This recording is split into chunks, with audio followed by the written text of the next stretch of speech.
नर्मदे हर। श्री दुर्गा सप्तशती। पंचम अध्याय। देवताओं द्वारा स्तुत्य एवं शुंभ निशुंभ का दूत प्रेषण। ध्यान श्लोक। ओम देवीं सुंदरमुंडसून सदृशां सर्वारे भूतार्दिनीं नानालंकृत्य भूषितां मृगधरां कांचीद्विभूषोज्ज्वलां मुक्ताहार विलंबमौल्यविलसन्माल्यान्वितां चंदनैः सौवर्णाम्बुजमालिकां त्रिनयनां देवीं स्मराम्यन्वहम्। महर्षि मेधा बोले, पूर्वकाल में शुंभ और निशुंभ नामक असुरों ने अपने बल के प्रभाव से इंद्र का त्रिलोकाधिपत्य और यज्ञों के सभी भाग छीन लिए। सूर्य, चंद्रमा, धर्मराज, वरुण तक के अधिकार छीनकर वे स्वयं उनका उपभोग करने लगे। वायु और अग्नि के कार्य भी उन्होंने अपने अधीन कर लिए। इस प्रकार देवताओं को अधिकारहीन कर स्वर्ग से निकाल दिया। अधिकारहीन और अपमानित देवता अपराजिता भगवती का स्मरण करने लगे। उन्हें याद आया कि देवी ने वरदान दिया था, जब भी तुम्हारे ऊपर कोई विपत्ति आएगी मैं तत्काल उसका नाश कर दूंगी। यह विचार कर देवता हिमालय पर गए और भगवती विष्णुमाया की स्तुति करने लगे।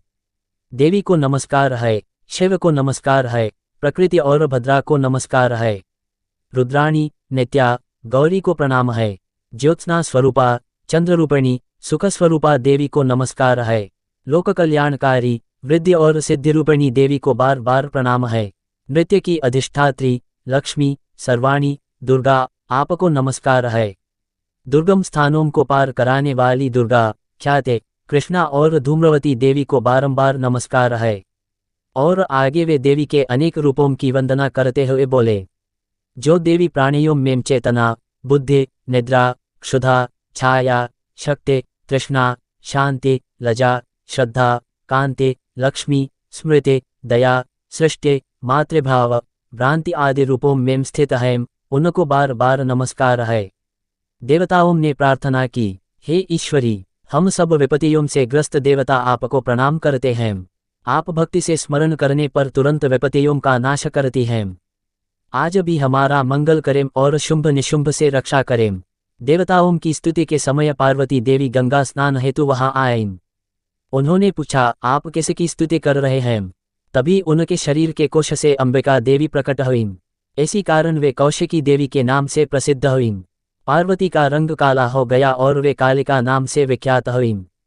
कौशिकी के दिव्य रूप को देखकर चंड और मुंड नामक दैत्य शुंभ के पास गए और बोले, हे दैत्यराज, एक अद्भुत रूपवती स्त्री हिमालय को प्रकाशित कर रही है।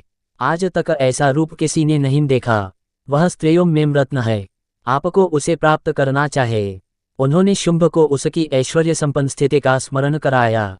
इंद्र का ऐरावत, उच्चैःश्रवा अश्व, ब्रह्मा का विमान, कुबेर का महापद्म, समुद्र की माला, वरुण का छत्र, प्रजापति का रथ, ये सब आपके पास हैं।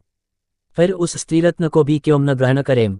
यह सुनकर शुंभ ने दूत सुग्रीव को भेजा और कहा, तुम जाकर उस स्त्री से कहो कि शुंभ अथवा मेरा भाई निशुंभ उससे विवाह करना चाहता है।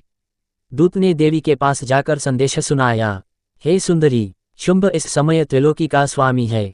सभी श्रेष्ठ रत्न और ऐश्वर्य उसके पास हैं। हम तुम्हें स्त्रियों में रत्न मानते हैं, अतः तुम हमारे स्वामी को स्वीकार करो। यदि ऐसा करोगी तो तुम्हें अतुलनीय ऐश्वर्य प्राप्त होगा। देवी मुस्कुराए और बोली, दूत, तुम्हारी बात सत्य है। शुंभ निशुंभ बलवान और पराक्रमी हैं, किंतु मैंने एक प्रतिज्ञा कर रखी है, जो युद्ध में मुझे परास्त करेगा वही मेरा पति होगा। अतः शुंभ अथवा निशुंभ आएं और युद्ध में मुझे जीतकर विवाह करें। दूत ने पुनः समझाया, त्रिलोकी में ऐसा कौन है जो शुंभ निशुंभ का सामना कर सके? जब देवता ही उनसे हार गए तो तुम अकेली स्त्री उनका सामना कैसे करोगी? अतः मेरी बात मानो और उनके पास चलो, अन्यथा जब वे बलपूर्वक तुम्हें ले जाएंगे तो तुम्हारा गौरव नष्ट हो जाएगा। देवी बोली, तुम्हारी बात ठीक है, वे महाबली हैं, लेकिन मेरी प्रतिज्ञा झूठी नहीं हो सकती। तुम जाकर मेरा यह वचन आदरपूर्वक शुंभ को सुनाना, आगे वही जो उचित समझें करें। इति श्रीमद्देवी माहात्म्ये दुर्गा सप्तशत्यां शुंभ निशुंभ दूत प्रेषणं नाम समाप्तः।